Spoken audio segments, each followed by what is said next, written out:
자, 그럼 우리 1단원은 함께 보아요 단원인데 뭘 함께 볼 거냐면 우리 첫 번째가 함께 읽고 감상하기인데 자, 지금 보면 놀부전과 흥부전 두 가지가 나오고 있어요.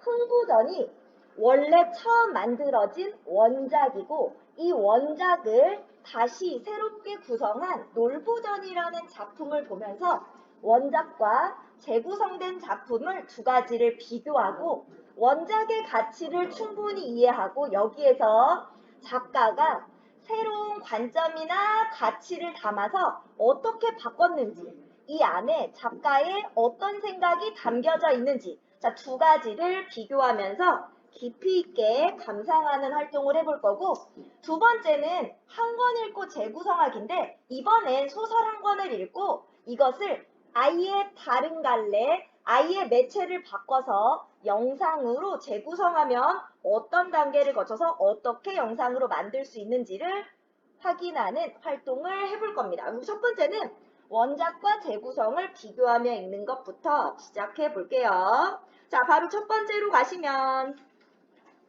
맛보기부터 봅시다.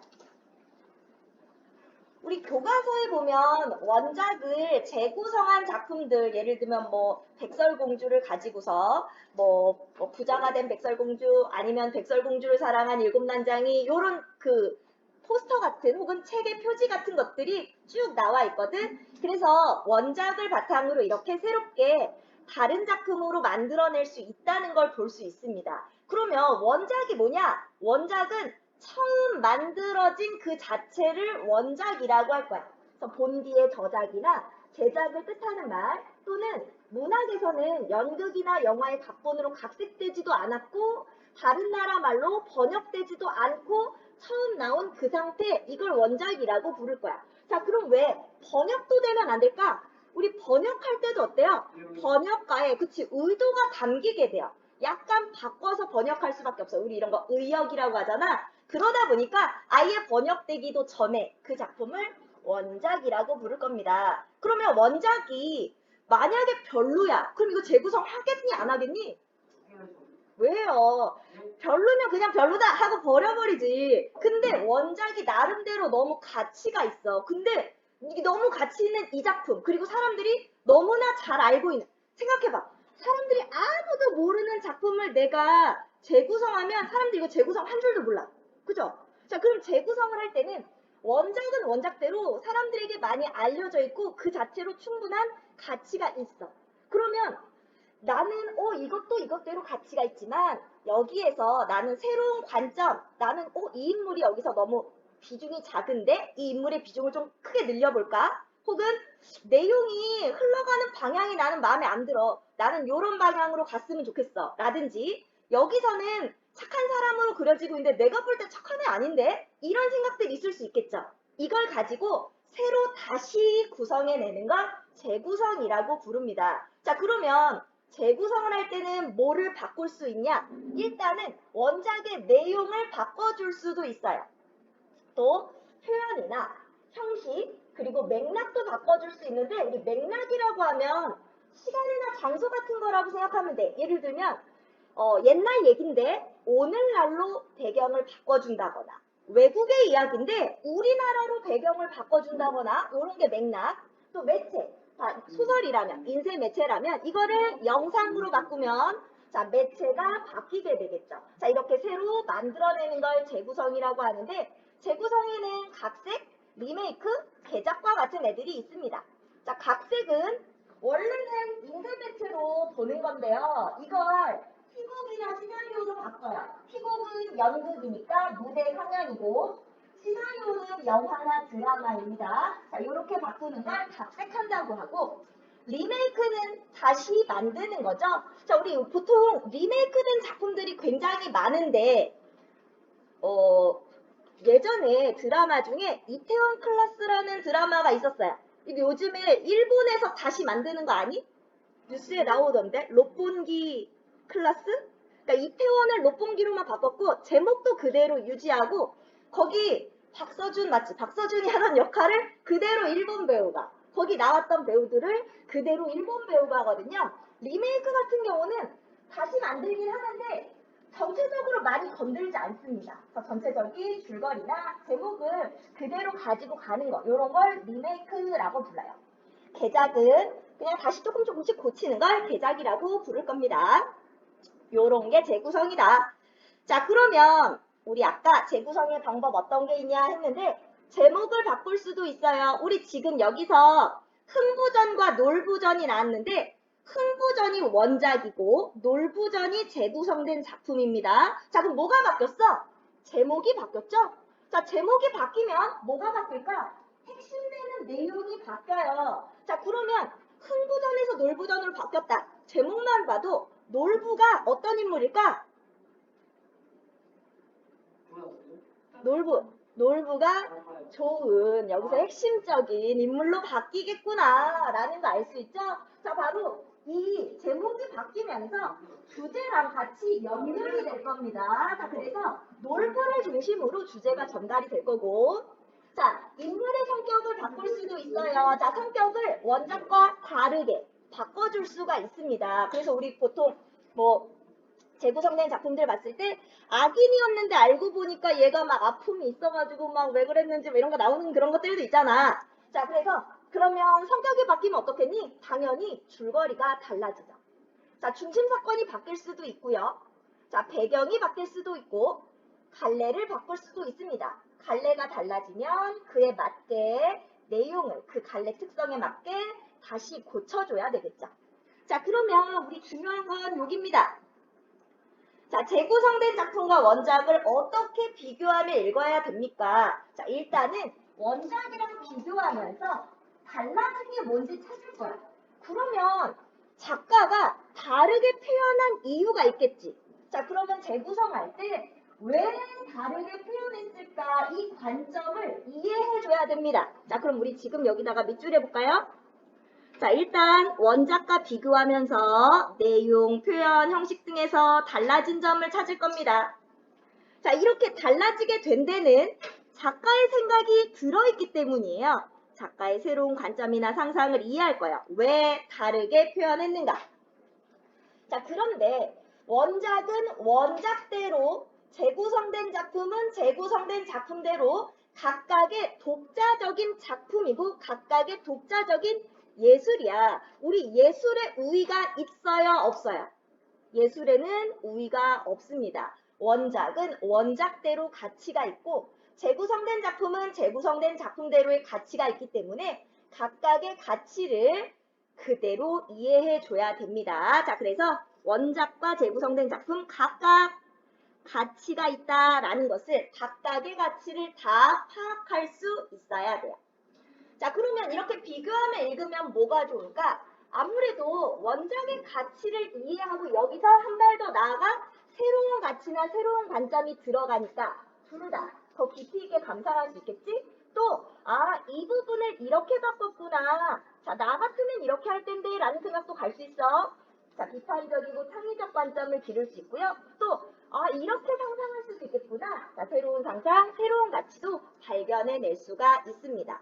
자, 그러면 우리 오늘 볼 것은 흥부전과 놀부전이에요. 놀부전이 먼저 나오고 있죠. 네, 흥부전부터 보고 가겠습니다. 원작을 먼저 이해하고 원작의 가치를 바탕으로 새롭게 재구성된 작품 순서대로 볼게요. 자, 흥부전이 어디 페이지에 있냐면 12쪽에 있어요. 페이지를 넘겨볼게요. 흥부전. 자, 12페이지로 가주세요.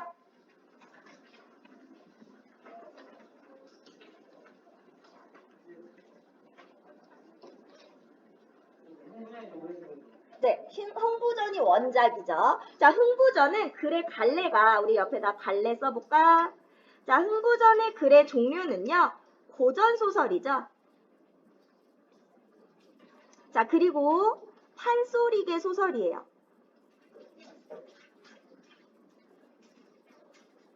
자, 고전소설이면서 판소리계 소설입니다. 자, 고전소설. 소설은 누가 읽는 거니? 일반 대중들, 어른들이죠. 보통 어른들이 읽겠지. 자, 그래서 일반 대중을 대상으로 하고 있습니다. 특히 고전이니까 오늘날에 쓰는 말보다는 옛날 말들이 많이 사용될 거야. 그래서 고전 소설이다 보니까 옛 어휘가 사용돼서요. 단어 뜻 모르는 게 나올 수 있어요. 그러면 단어 뜻을 모를 때는 당연히 단어 뜻을 찾아가면서 읽어야 되겠지. 옛날 어휘가 사용돼서 이해하기가 조금 어려울 수 있습니다. 또 판소리계 소설이에요. 판소리로 불려지다가 소설로 정착이 됐어. 그래서 우리 판소리계 소설들은 대체로 중간중간 판소리의 모습이 남아있어서 리듬감이 느껴지는 부분들이 있어요. 그래서 위에 어휘가 사용되고 운율 또는 리듬감이 느껴지는 부분들이 나올 수 있습니다. 운율과 리듬감이 나타난다. 바로 갈래의 특징상 이런 모습이 나타날 수밖에 없어요. 자, 그럼 앞부분의 줄거리부터 볼까? 전라도 운봉과 경상도 함양 땅 얼음에 형제가 살았다. 형 놀부는 온갖 나쁜 짓을 일삼았고 동생 흥부는 형과 달리 마음이 착하고 행실이 남달랐다. 자, 형 놀부의 성격과 동생 흥부의 성격이 나오고 있습니다. 자, 인물의 성격. 자, 어때? 놀부는 나쁜 놈이고 동생은 아주 착해. 부모님이 돌아가시자 놀부는 괜히 생트집을 잡아 불호령을 내리며 흥부를 쫓아냈다. 자, 그런데 어떻게 쫓아냈어? 부모님의 유산을 한 푼도 받지 못한 채 내쫓긴 흥부. 자, 흥부는 유산을 받지 못합니다. 자, 어렵게 생계를 꾸려간다. 자, 그래서 흥부는요, 아예 유산도 못 받고 맨몸으로 쫓겨났기 때문에 돈이 없어요. 그리고 우리 이때 당시는 신분제 사회죠. 자, 그래서 노력한다고 돈 벌 수 있는 때가 아닙니다. 자, 계속 보면, 자, 놀부는 흥부를 쫓아내고 부모의 유산을 독차지한다. 자, 놀부 생트집을 잡아 흥부를 쫓아내고 유산을 독차지한다. 흥부는 유산을 한 푼도 못 받고 내쫓긴 후 어렵게 생계를 꾸려간다. 자, 그래도 집이라고 멍석짜리 거정문에 지푸라기를 이불 삼아 추나추동 사시절을 지낼 적에, 자, 이제부터 단어 뜻을 꼭 알아두셔야 되는데요. 자, 멍석짜리는 이제 지푸로 짠 돗자리 같이 이렇게 두꺼운 뭔지 알지? 자, 그것을 바닥에 깔았고 문은 거적대기를 붙여놨고 이불은 지푸라기야. 자, 이거 무슨 뜻이게? 굉장히 가난하다는 걸 보여주고 있고 춘하, 추동, 봄, 여름, 가을, 겨울 4계절을 지낼 적에 따로 먹고 살 도리가 없으니 무엇이 되었든 손에 잡히는 대로 품을 팔아. 품 판다는 건 돈을 받고 일을 하는 걸 품을 판다고 해요. 자, 품을 팔아서 끼니를 이었다. 자, 우리 여기서도요. 자, 손에 잡히는 대로 품을 팔아서 끼니를 이었다. 자, 바로 생계를 위해서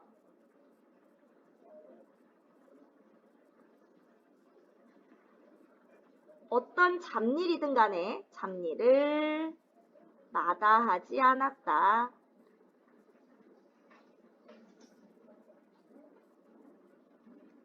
자, 생계를 위해서라면 그 어떤 잡일이든 간에 마다하지 않고 다 해냈다.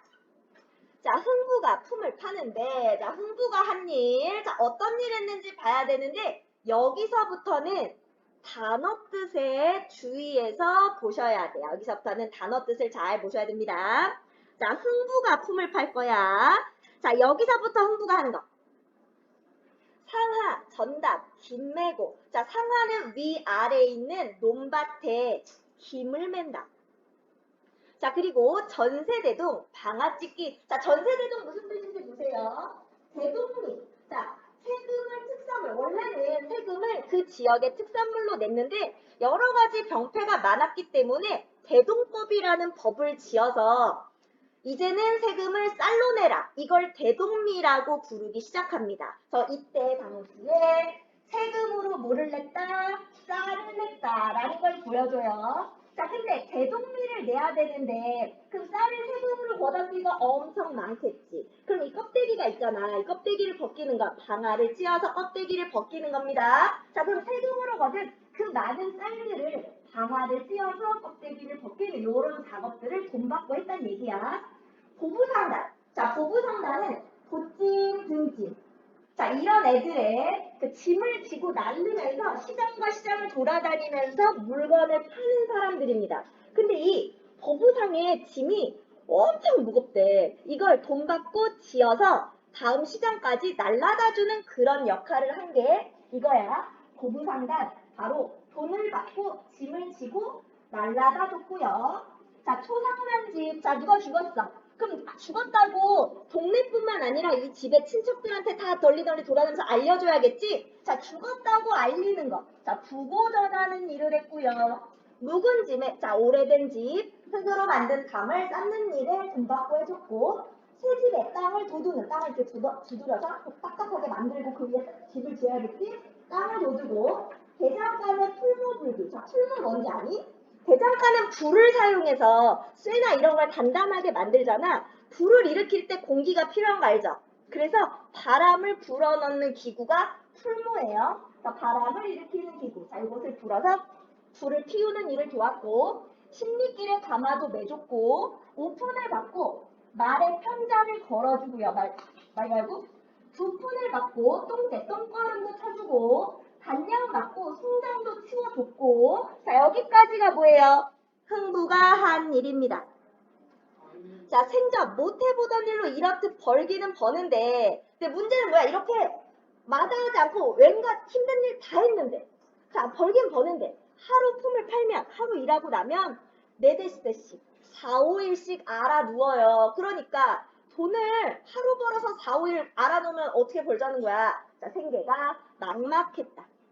할 수 없이 이번에는 흥부 아내가, 이번엔 아내야, 또 품을 파는데, 자, 아내도 가만히 있지 않습니다. 아내도 해요. 5, 6월 밭매기와 5월, 6월에 밭을 메고 9, 10월에 김장하기. 한 말 맞고 벼 훑기와. 자, 지금 잘 보시면 여성의 일입니다. 자, 위에는 남자들이 할 수 있는 일, 여기는 여자들이 할 수 있는 일. 한 말 받고 쌀 한 말이나 뭐 이 말을 곡식 한 말 받고 벼를 훑는 일, 물레질이나 배를 짜는 거 이런 거 다 여성의 일이죠. 빨래질, 헌옷 깁기. 혼인이나 장례나 큰일이 있을 때 무슨 일? 굳은 일. 뭐 음식도 나르고 설거지도 하고 이런 거. 채소밭에 오줌 주기, 갖은 길쌈가. 자, 길쌈은 여성의 일이라고 천을 짜는 일입니다. 장 다리기. 물방아, 쌀 까불기. 자, 쌀 까불기는 우리 껍데기가 벗겨진 애를 이렇게 탁탁탁 날려가지고 그 껍질을 날리고 나다를 남기는 요런 일. 자, 보리 갈 때 거름 놓기. 모짜리 때. 자, 모짜리 뭐야, 모? 모는 접시 뿌려서 모 기르는, 모를 이렇게 심어야 되는 거기에 자풀이 나 있으면 얘를 뜯어줘야겠죠? 뜯기. 아이 낳고 첫 국밥을 손수 지어 먹은 뒤에 몸조리 대신하여 절구질로 땀을 내고. 자, 절구질도 해주고. 여기까지 아내가 한 일. 1시 반 때도 놀지 않고 이렇듯 품을 파는데도 사는 것이 죽는 것만 못할 지경이었다. 자, 아무리 노력해도 되지가 않아. 먹고 살기가 너무너무 힘이 들어. 자, 그럼 흥부 부부의 처지. 흥부와 그의 아내는 닥치는 대로 품을 팔아 끼니를 이었습니다. 하지만 한번 품 팔고 나면 4, 5일씩 알아 누워서 생계가 막막하고 사는 것이 죽는 것보다 힘든 상황이에요. 자, 그래서 넘어가면, 자, 중략되어 있고요. 자, 흥부가 할 수 없이 놀부를 찾아가요. 어쩔 수가 없잖아. 아무리 노력해도 안 되는데 죽겠는데 어떻게 조금이라도 도움을 받아볼까 하고 간단 말이야. 근데 놀부가 뭐라고 하냐? 어따 이놈 흥부놈아, 하늘이 사람을 낼 때 제각기 정한 분수가 있어서 잘난 놈은 부자 되고 못난 놈은 가난한데, 자, 하늘이 사람을 낼 때 분수가 있어. 자, 이건 내 운명, 너는 너의 운명. 자, 잘난 놈은 부자 돼. 잘난 놈 누군데? 놀부. 나는 부자. 못난 놈, 너 흥부는 가난한 건데 내가 이렇게 잘 사는 게 네 복을 뺏었느냐? 이건 내 복이야. 가난하게 못 사는 건 너의 복이야. 내가 도와줄 이유가 없지. 왜? 도와줘도 너는 가난할 거야. 왜? 네 복이니까. 누구한테 떼쓰자고 이 흉년에 곡식을 달라느냐? 자, 어때요? 굉장히 인정머리가 없지. 자, 뭘 인정하다라는 거. 인정이 없고 재물에 대한 욕심이 너무 강해요. 그래서 안 빌려, 안 줘. 자, 그래서 뭘 인정하다. 자, 목맨 소리네요. 눈물방울이나 찍어내면 네 잔꾀에 내가 속을 줄 알고. 자, 너다. 꾀로 나 속여서 내 것 뜯어먹으려는 거잖아. 라고 보고 있자.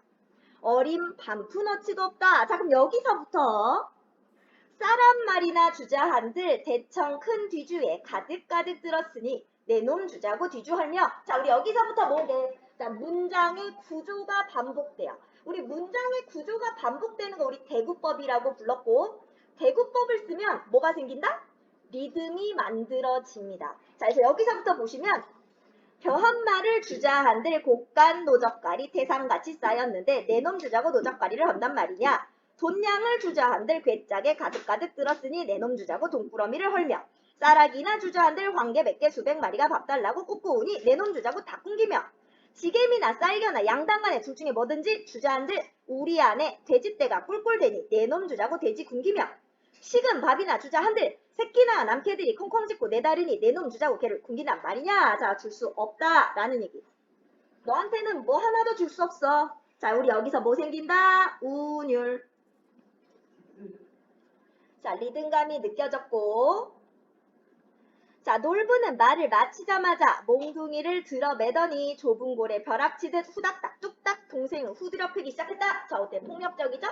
아이고, 이 급살 맞아 죽일로마 어째 나를 못 살게 왔느냐? 후닥닥. 아이고, 흥부가 도망을 하려 한들 대문을 닫아 걸어놓은 터라 날지도 뛰지도 못하고 그저 퍽퍽 맞을 뿐이었다. 자, 그래서 흥부는 어때? 자, 지금 그냥 맞고 있죠. 우리 옆에 핵심 4 한번 볼까?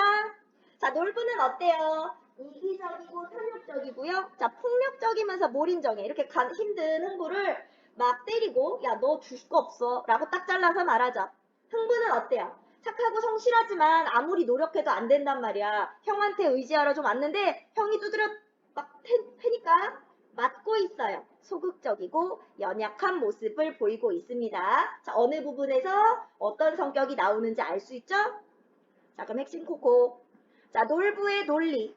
자, 태어날 때 정해진 분수에 따라 잘난 놈은 부자 되고 못난 놈은 가난한데 그러면 못난 흥부 너는 가난한 게 당연하니까 도와줄 수 없다. 자, 흥부는 어때요? 별다른 저항도 못하고 그냥 놀부한테 매를 맞고 있습니다. 자, 그럼 뒷부분의 줄거리. 흥부네 집 처마에 제비 한 쌍이 새끼를 낳아 기르는데 구렁이를 피하려다 새끼 한 마리가 떨어져 다리가 부러진다. 흥부는 다친 제비를 정성껏 치료해준다. 그 인연으로 제비가 박씨를 물어다주고 그것이 잘 자라 큰 박이 된다. 흥부가 박을 타자 그 속에서 재물이 나와 큰 부자가 된다. 자, 우리 여기는 자, 지금 어때요? 자, 흥부가 부자가 되는 과정인데 어때? 비현실적이죠. 비현실적이다. 응? 아니요. 자, 비현실적이고요. 자, 이 소식을 들은 놀부가 부자가 되고 싶은 마음에 제비다리를 일부러 부러뜨려서 치료해준다. 놀부도 박씨를 얻어 박을 키웠지만 오히려 벌을 받고 재산을 모두 빼앗긴다. 자, 여기서 나오는 주제. 인과응보, 권선징악. 인과응보는 뿌린 대로 거둔다. 착한 일 했으면 좋은 거, 나쁜 일 했으면 나쁜 거. 자, 권선징악은 착한 일을 권하고 나쁜 일 한 사람을 벌 준다 라는 거고요. 흥부는 형을 위로하고 재산을 나누어 주며 우애롭게 지낸다. 자, 여기서 나오는 주제, 형제 간의 우애. 여기가 이 글의 주제라고 볼 수 있습니다. 자, 그래서 흥부전의 주제는 인과응보, 권선징악, 뿌린 대로 거둔다. 자, 그리고 형제 간의 우애. 자, 권선징악의 주제의식 나오고 있죠? 흥부는 박에서 재물이 나와서 부자가 됐고요. 놀부는 박을 타서 벌을 받고 재산을 모두 빼앗겼죠.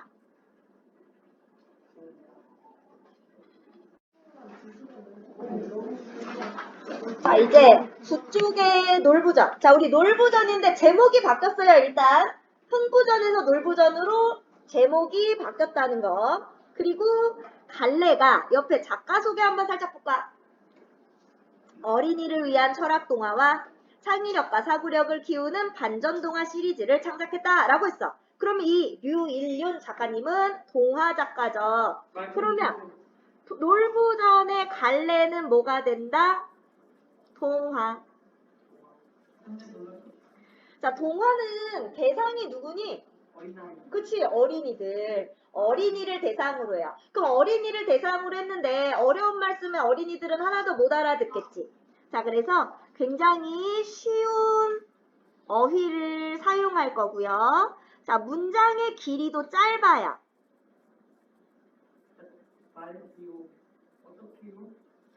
자, 우리 아까 흥부전 봤는데 문장의 길이가 어땠니? 되게 길었지? 근데 얘는 어린이를 대상으로 하기 때문에 문장의 길이가 짧습니다. 또 말투, 문체도 어때? 굉장히 친근하죠. 자, 친근한 어투를 사용해서 이야기를 끌어나갈 거예요. 자, 그럼 뭐가 달라졌는지 비교하면서 보라고 그러는데 일단 첫 번째는 제목이 달라졌다. 자, 옛날에 흥부와 놀부라는 형제가 살았어요. 이거 똑같네? 흥부는 집도 가난하고 일도 잘 못했죠. 자, 흥부는 가난한 건 똑같은데 얘가 어떤 애야? 일을 못해. 자, 흥부는 어떻다? 무능해요. 자, 매번 놀부를 찾아와 도움만 받았어요. 자, 어때? 의존적이야. 그러면 여기서는 흥부가 어떤 인물? 부정적인 인물로 그려지고 있습니다. 그러나 어느 날 놀부는 부인에게 이렇게 말했지요. 여보, 이제 흥부네 가족이 찾아오면 절대 도와주지 마시오. 도와주는 것도 한두 번이지 자꾸 도와주니까 의지만 하고 스스로 일할 생각을 하지 않는 것 같구려. 자, 그럼 뭐 때문에? 자, 바로 의지만 하고 스스로 일할 생각을 하지 않는 것 때문에 안 되겠대. 이제는 못 도와주겠대. 이렇게 놀부가 착하게. 그렇지. 여기서 놀부가 긍정적인 인물입니다. 자, 어때? 흥부를 많이 도와줘요. 아우를 아끼고 배려하는 인물로 그려지고 있어요. 자, 그러다 굶어 죽으면 어떡해요? 자, 놀부 부인도 착하네. 내게 다 생각이 있으니 당신은 절대로 도와주면 안 돼요. 자, 내게 다 생각이 있으니. 자, 무슨 생각? 자, 일을 할 생각을 갖도록 만들어 줄 겁니다. 계획이 있어요. 내게 다 계획이 있습니다. 자, 계획적으로 행동해요. 자, 놀부는 지혜로운 인물입니다. 자, 일부러 냉정하게 대하는 거예요. 마음은 동생 걱정하면서 냉정하게 겉으로만 대할 겁니다. 자, 발단 보면 놀부는 게으른 동생 흥부를 깨우쳐주기로 결심합니다. 자, 흥부는요, 가난하고 일도 잘 못해요.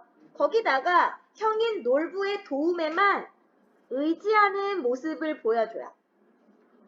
놀부는 부자인데요. 그래서 놀부라는 흥부가 아빠도 부자였어요. 그랬겠지. 자, 동생인 흥부를 잘 도와줬습니다. 자, 동생을 더 이상 도와주지 않기로 결심했는데 왜? 동생을 위한 생각 때문이에요. 자, 그때 흥부가 도움을 청하러 왔어요. 형님, 좀 도와줍시오. 아내와 아이들이 굶고 있습니다. 뭐 당연히 당연히 도와줘야 된다는 듯이 맨날 의지만 했다고 그랬어. 자, 놀부가 이제부터 네 가족은 네가 책임져라. 네가 열심히 벌어서 아이들을 먹이고 공부도 시키란 말이다. 형님, 다시는 손 벌리지 않을 테니 한 번만 도와주세요. 자, 근데 뭐라 그래? 아버지로부터 물려받은 재산을 다 까먹고 또 내가 얼마나 도와주었느냐. 자, 원작과의 차이. 자, 원작은 어땠어요? 유산을 놀부만 받고 흥부를 무일푼으로 쫓아냈어. 근데 여기 차이는 재산을 흥부도 물려받았는데 흥부는 지가 다 까먹은 거야. 바로 경제관념이 좀 없다라는 걸 알 수 있죠. 경제관념이 없습니다. 자, 그래서 원작과의 차이점. 자, 자, 그러면서 네, 여기서는 놀부전이니까 이제부터 너와 나는 형제도 아닌 있어 물러가거라. 진심 아니에요. 흥부를 위해서 하는 거야. 놀부는 흥부를 계속 나무랐어요. 결국 흥부는 쌀 한 톨도 받지 못하고 놀부네 집에서 쫓겨났죠. 형님은 정말 너무해. 형님이 나보다 재산도 더 많이 물려받았잖아. 그리고 형님은 부자잖아.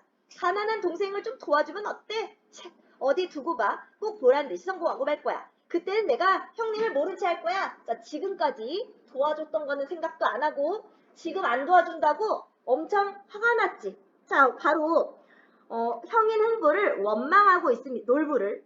자, 놀부를 원망하는 모습. 자, 바로 흥부는 성격이 어떻다? 자, 속이 좁다. 여태까지 도와준 건 생각 안 해. 자, 속이 좁다. 자, 다른 말로 뭐 옹졸하다 라고도 볼 수 있죠. 자, 놀부는 도와달라는 흥부의 요청을 단호하게 거절합니다. 자, 놀부와 흥부의 외적 갈등인데요. 자, 놀부는 뭐라 그래? 가족은 가장이 책임져야 돼. 또 널 자꾸 도와주면 흥부가 스스로 살아갈 힘을 기르지 못하니까 이제 안 도와주려고 해. 자, 흥부는 자신보다 재산을 더 많이 물려받았고 지금도 부자인데 형이 도와주는 건 당연하지. 자, 자신을 도와주지 않는 형이 미워.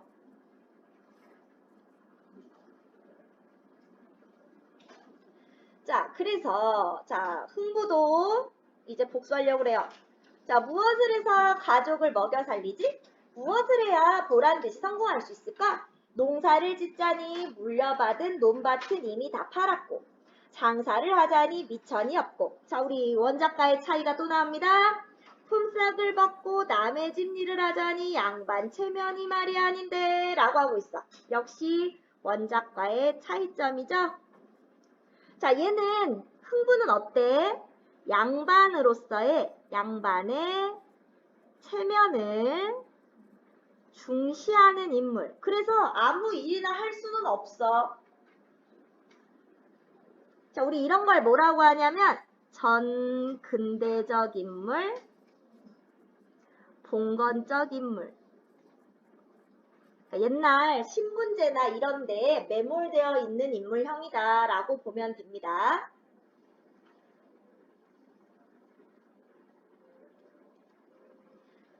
자, 흥부는 아무리 생각해도 마땅한 돈벌이가 떠오르지 않았어요. 그때 바깥에서 소리가 들렸어요. 주인장 계시오? 흥부가 방문을 열고 나갔어요. 내가 이 집 주인인데 누구시오? 나는 바가지 장솔씨다. 자, 새로운 인물이 나옵니다. 자, 새로운 인물.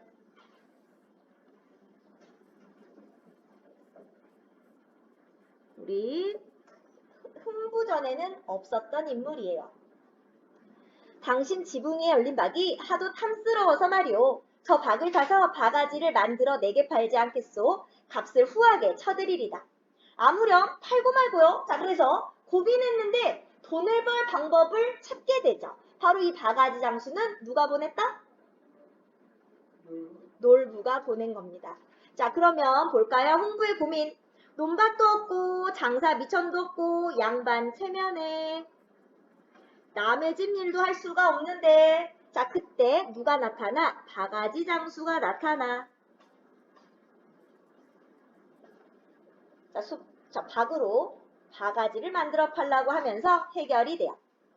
흥분의 가족은 얼른 박을 타서 바가지를 만들었어요. 그리고 바가지를 팔아서 많은 돈을 벌었죠. 자, 드디어 돈을 벌게 됩니다. 자, 스스로 돈을 한번 벌어봤어. 여보, 우리도 이제 쌀밥을 먹게 되었어요. 그러게 말이오. 이 돈들 좀 보시오. 우린 이제 잘 살 수 있어. 그 후 흥분의 가족은 여기저기 구덩이를 파서 똥을 붓고 박씨를 많이 심었어요. 다음에 큼직한 박이 주렁주렁 열렸어요.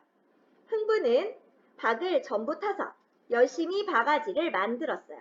그리고 직접 바가지 장수로 나섰죠. 흥부가 만든 바가지는 불티나게 팔렸어요. 흥부표 바가지는 곧 온 나라에서 유명해졌답니다. 그래서 흥분의 가족은 큰 부자가 되었죠. 자, 그러면 이게 차이점인데요.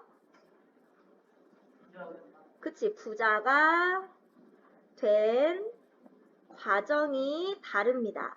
우리 원작에서는 제비가 박씨를 물어다 주고 그 박씨 안에서 재물이 나와서 부자가 되지만 여기에서의 흥부는 자기가 열심히 노력해서 부자가 되어 자 그래서 어떻다? 훨씬 더 현실적이다. 원작은 좀 비현실적이라면 재구성된 작품은 현실적입니다. 자, 원작이 나왔던 때는 신분제 사회고 신분을 뛰어넘거나 노력해서 무언가 된다는 것이 어려운 시대였다면 현대를 살고 있는 어린이들은 그런 상황이 아니야. 그러니까 스스로 노력해서 성공하는 게 중요하다는 걸 알려줄 필요가 있었고 이렇게 인물의 성격이나 부자가 되는 과정이나 이런 것들을 바꿔주게 된 겁니다. 자, 부자가 된 흥부는 자기 집 곳간을 들여다보았어요. 이만하면 내가 형님보다 더 부자겠지. 아직 정신 못 차리죠? 형님 집에 가서 누가 더 부자인지 가려봐야겠다. 자, 그래서 흥부의 노력, 박을 심어 바가지를 만들어서 팔면 돈을 많이 벌 수 있을 것이라 생각해서 열심히 바가지를 만들었고 그 결과 온 나라에 흥부표 바가지가 유명해졌고 흥부는 큰 부자가 됩니다. 자, 흥부는 놀부집으로 달려가 몰래 곡간을 열어봤어요. 그런데 곡간에 곡식은 없고 바가지만 가득했죠. 자, 바가지. 자, 바로 흥부를 향한 마음. 자, 놀부의 흥부에 대한 배려죠.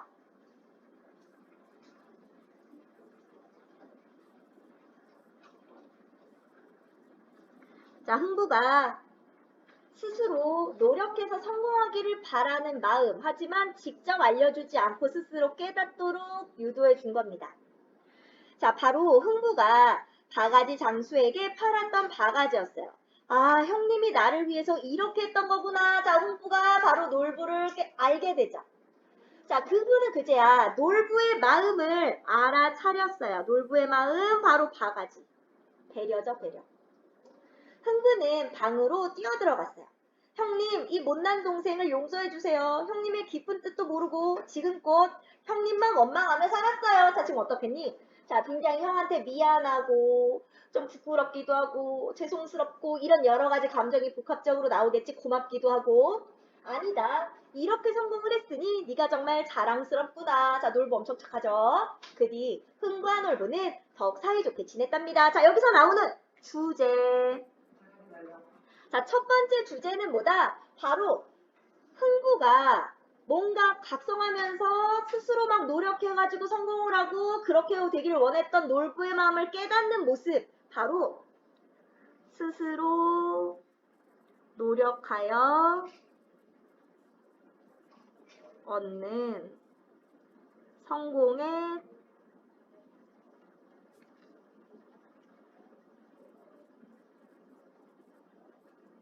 성공의 가치에 대해서 얘기합니다. 스스로 노력해서 스스로 뭔가 성취해내는 것이 얼마나 중요한가에 대해서 얘기하는 거고 이건 원작과의 차이점이죠.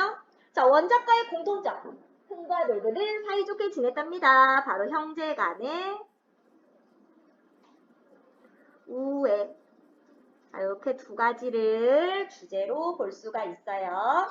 자, 공통적인 주제와 차이점이 있는 주제 두 가지를 볼 수 있죠. 자, 결말 보시면 자, 흥부는 놀부의 배려를 깨닫고 용서를 구했다. 자, 흥부는 놀부가 자신을 위해 바가지 장수를 시켜서 바가지 샀다는 사실을 알게 되고 자신의 잘못을 알고 반성합니다. 자, 그래서 흥부가 놀부에게 용서를 구하면서 흥부와 놀부는 더욱 사이좋게 지내게 되었다라는 거. 자, 그럼 우리 흥부전까지 문제 먼저 풀고 학습 활동으로 갈게요.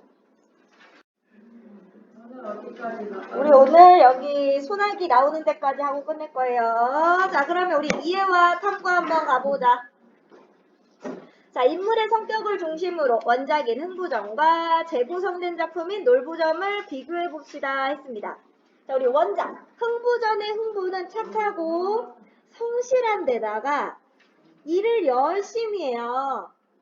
자, 놀부전의 흥부는 속이 좁고 놀부에게 의지만 하는 인물이죠.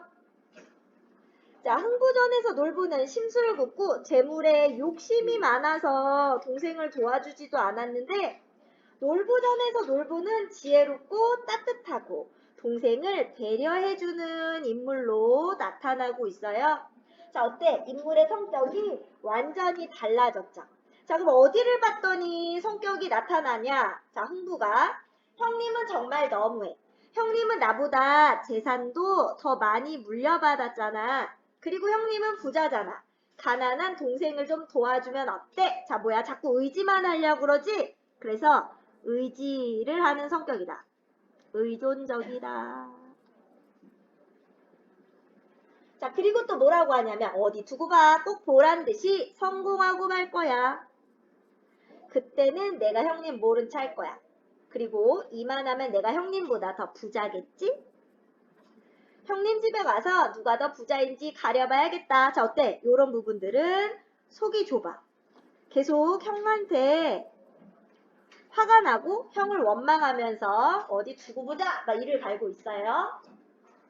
자, 놀부는 어때? 내게 다 생각이 있으니 당신은 절대 도와주면 안 돼요. 마음이 아파도 냉정하게 대하시오 라고 하면서 자, 생각이 있다고 했으니까 어떻다? 지혜롭다. 곡간에 곡식은 없고 바가지만 가득했죠? 바로 흥부가 바가지 장수에게 팔았던 바가지. 자, 흥부를 배려한다는 거. 자, 배려심이 있다. 자, 그리고 흥부가 형님 뭐 마음도 모르고 막 뭐 죄송해요 막 원망만 하면서 알았어요 막 했을 때 아니다. 이렇게 성공을 했으니 네가 정말 자랑스럽구나 라고 얘기하죠. 어때? 마음이 따뜻하다. 또 인자하다. 너그럽다. 자, 이런 성격이라는 것을 알 수가 있습니다. 자, 그러면 자, 별표. 자, 놀부전의 작가가 인물의 성격을 왜 바꿨을까? 바로 이 작가의 의도나 관점을 알아봐야 되겠지? 자, 현대사회에서 봤을 때 놀부가 꼭 나쁜 사람이라고 볼 수는 없어. 또 자신의 생계를 형에게 의지하는 흥부의 태도도 바람직하다고는 볼 수가 없어. 자, 현대사회에서 중요하게 여기는 가치, 바로 뭐? 스스로 노력해서 스스로 얻는 것. 이것을 효율적으로 전달하기 위해서다. 이거 중요합니다. 이거 문제 많이 나와요. 자, 오른쪽으로 가보자. 자, 그러면 흥부가 부자 되는 과정을 한번 정리해 볼까? 흥부전에서는 흥부가 제비의 다리를 고쳐주고 그 보답으로 박씨를 물어다 주고 자, 박에서 재물이 나와서 흥부는 부자가 되죠.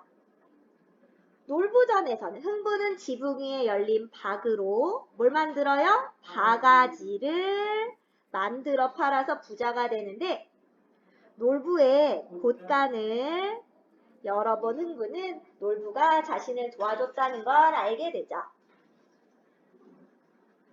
자, 그러면 부자 된 가정은 어떻게 다릅니까? 흥부전엔 박에서 재물이 나와서 부자가 되니까 되게 비현실적이다.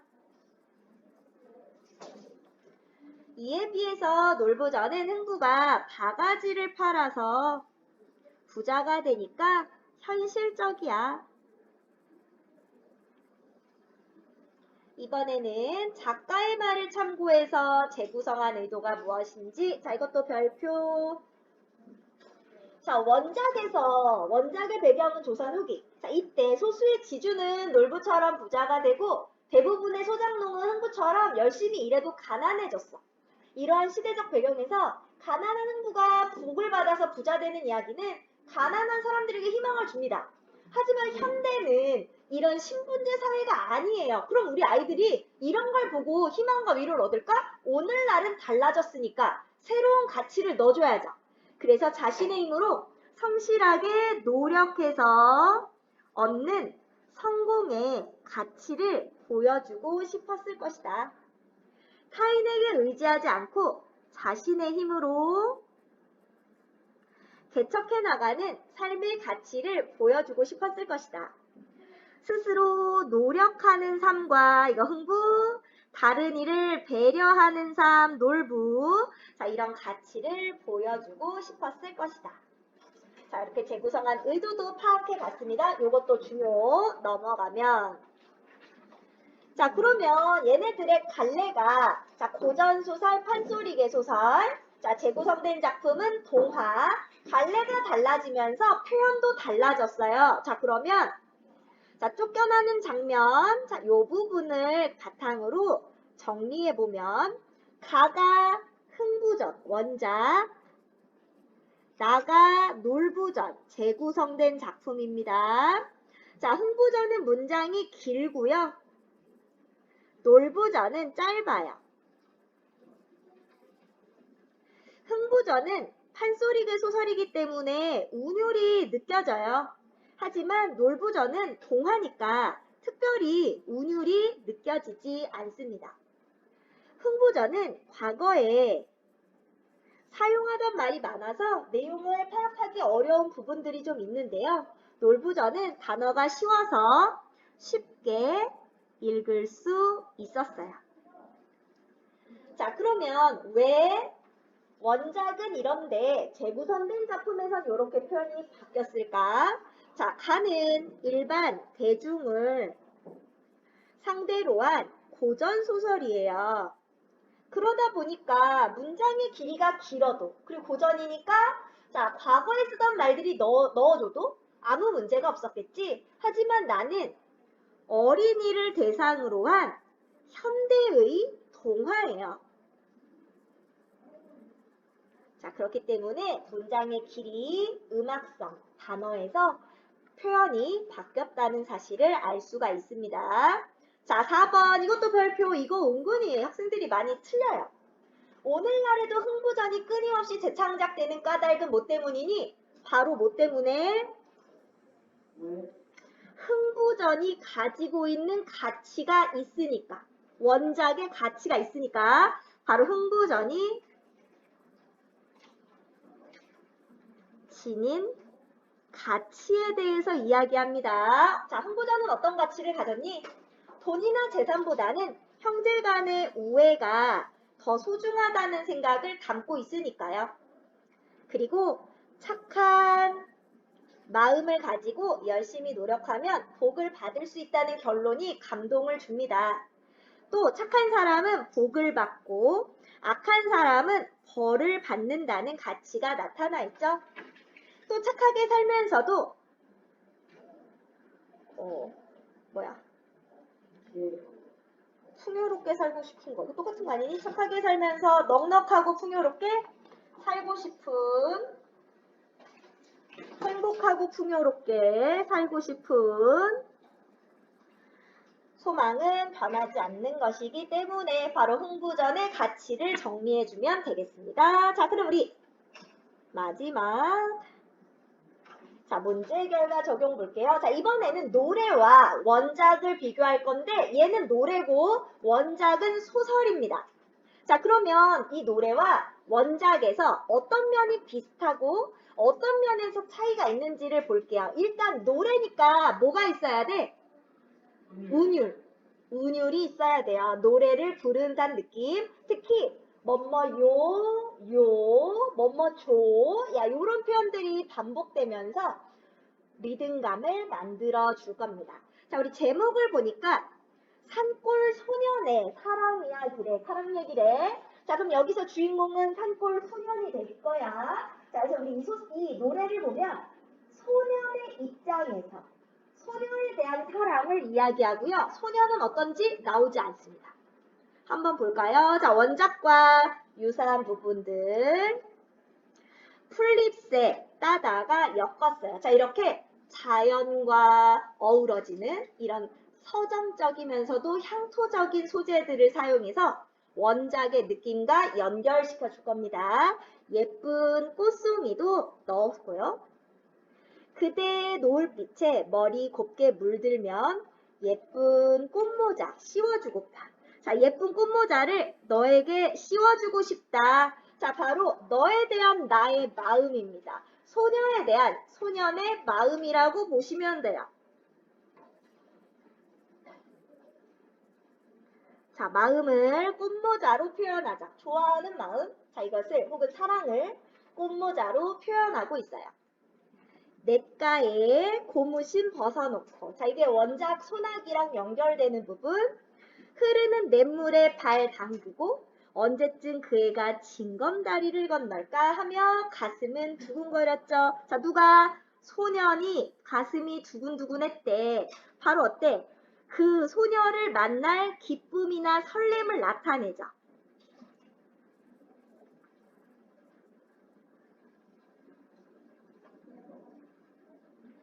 흐르는 냇물 위로 노을이 분홍빛 물들이고 어느새 구름 사이로 저녁달이 빛나고 있는 굉장히 서정적인 분위기. 노을빛 냇물 위에 자 뭐해? 예쁜 꽃모자가 떠내려가요. 그럼 어때? 소녀에게 주지 못했다. 어느 작은 산골 소년의 슬픈 사랑 얘기 바로 어때? 슬픈 결말, 비극적 결말 이런 것들을 알 수 있죠.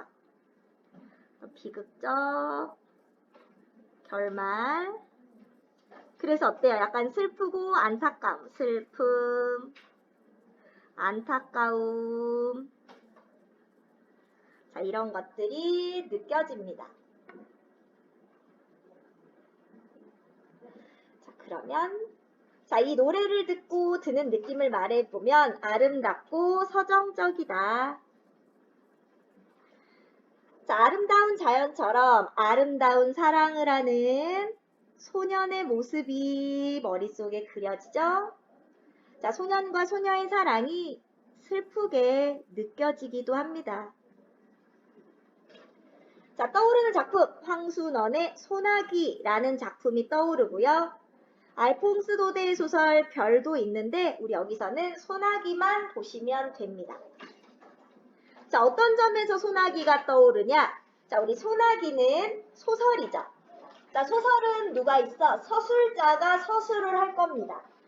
자, 그럼 이 노래 내용이 어떤 장면을 떠오르게 하는지, 자, 노래로 재구성하면서 표현이 어떻게 달라지는지, 자, 소설의 일부가 나오는데, 토요일이었다.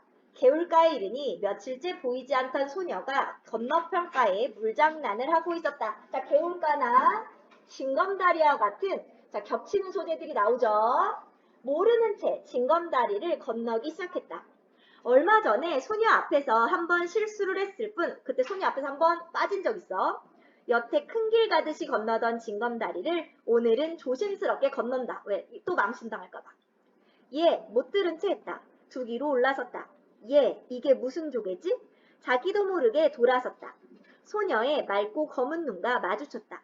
얼른 소녀의 손바닥으로 눈을 떨궜다. 자, 얘는 굉장히 순진하고 순박한 소년이기 때문에 소녀와 눈이 마주치니까 약간 놀라고 쑥스러워서 고개를 탁 떨굽니다. 비단조개. 바로 비단조개 때문에 대화하기 때문에 대화의 계기. 이름도 참 곱다. 갈림길에 왔다. 자, 원래 갈림길은 헤어지는 곳인데 소녀는 헤어지기가 싫어요. 그래서 산에 놀러 가자고 하거든. 갈림길은 사건 전환의 계기, 새로운 사건의 계기. 사건 전환의 계기. 혹은 사건 전환의 매개체. 자, 사건을 바꿔줍니다. 이제 새로운 사건이 시작돼요. 여기서 소녀는 아래편으로 한 3마장쯤, 소녀는 우대, 위쪽으로 한 10리 가까이 길을 가야 한다. 소녀가 걸음을 멈추며 너 저 산 너머에 가본 일 있니? 벌끝을 가리켰다. 없다. 우리 가보지 않을래? 시골 오니까 혼자서 심심해 못 견디겠다. 절의 배도 멀다. 멀면 얼마나 멀겠니? 서울 있을 땐 사뭇 먼 데까지 소풍 갔었다. 자, 소녀가 훨씬 더 적극적으로 가자고 하고 소녀의 눈이 금세 바보바보 할 것만 같다. 진짜 바보바보 한다기보다는 소년 스스로 약간 자책, 또 바보같이 대답했네? 라고 해. 그래서 결국은 같이 산에 놀러 가요. 그래서 신나게 놉니다. 놀다가 소녀가 꽃을 막 꺾다가 넘어져서 무릎이 까지니까 치료도 해주고 꽃다발도 만들어줘요. 자, 그리고 나서 자, 소나기가 오죠. 자, 소나기를 맞고 소녀의 건강은 악화돼요. 그리고 산에서 내려올 때 물이 불어난 도랑을 건널 때 소년이 소녀를 업어주는 가장 가까워지는 극적인 장면이 연출되고 그리고 소녀는 알아누워서 며칠 동안 보이지 않습니다. 오랜만에 만난 소녀는 그동안 아팠다라고 얘기하고 그날 네 등에 엎이면서 진흙물이 들었다라면서 분홍 스웨터의 얼룩을 보여줘요. 그리고 나서 이사를 가게 됐다면서 대추를 줍니다.